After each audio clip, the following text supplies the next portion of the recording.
Hello everyone, আসসালামু আলাইকুম। আশা করি সকলে খুবই ভালো আছে। আমিও বেশ ভালো আছি। তো আজকে আমি চলে এসেছি আবারও আপনাদের মাঝে নতুন একটা রেসিপি নিয়ে, যেটি কিনা হলো ম্যাঙ্গো আইসক্রিম। তো বাই দ্য ওয়ে, আমি লিমা, আপনারা দেখছিলেন লিমা ম্যানেজারের ভিলেজ কুকিং। চলুন রেসিপিটি দেখে নেওয়া যাক। তো এই ম্যাঙ্গো আইসক্রিমটা তৈরি করবার জন্য এখানে আমি সর্বপ্রথম দুটি মিডিয়াম সাইজের আম নিয়েছি।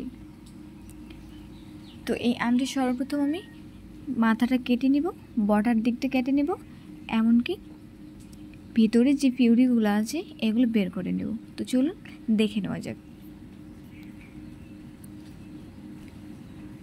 এটি একটু সাবধানতা অবলম্বন করে কাটবেন, নতুবা ওই যে বটার যে সাইডটা থাকে এটি কেটে যাওয়ার সম্ভাবনা থাকে। কিন্তু এই বটার সাইডটা আমার কাজে লাগবে, যার কারণে খুবই সাবধানতা অবলম্বন করবেন। আমিও করেছি।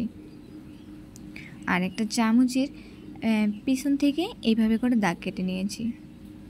তাহলে হবে কি, ওই যে আমের যে পিউরিটা সেটা বের করে নেওয়ার সময় খুবই বেশি সুবিধা হবে। তো আমি একটা কাটার ব্যবহার করেছিলাম, করার পর ঠিক এইভাবে করে একটু একটু করে চাপ দিয়ে আমের ভিতরে যে আটিটা থাকে এবং পিউরিগুলো থাকে সেগুলো আমি বের করে নিয়েছি। তারপরে এই যে খাপটা, এটা আমি যত্ন সহকারে রেখে দেব। তারপর পরের যে আমটা ছিল একই রকমভাবে আমি নিয়ে নিয়েছি। আর পিউরিগুলো এগুলাতে এখন একটু লেবু অ্যাড করব। লেবু অ্যাড করে একটা ব্লেন্ডারে মিক্স করে নেব।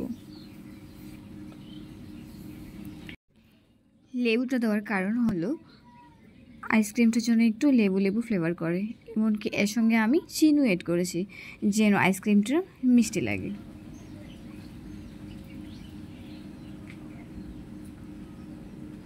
আমার ব্লেন্ড করা হয়ে আসছে, দেখতে পাচ্ছেন খুব সুন্দর একটা রং দিয়েছে এবং সবগুলো একেবারে মিক্স হয়ে গেছে। এখন এই পিউরিগুলো এই আমের খাপের মধ্যে আমি ঢুকিয়ে দেব।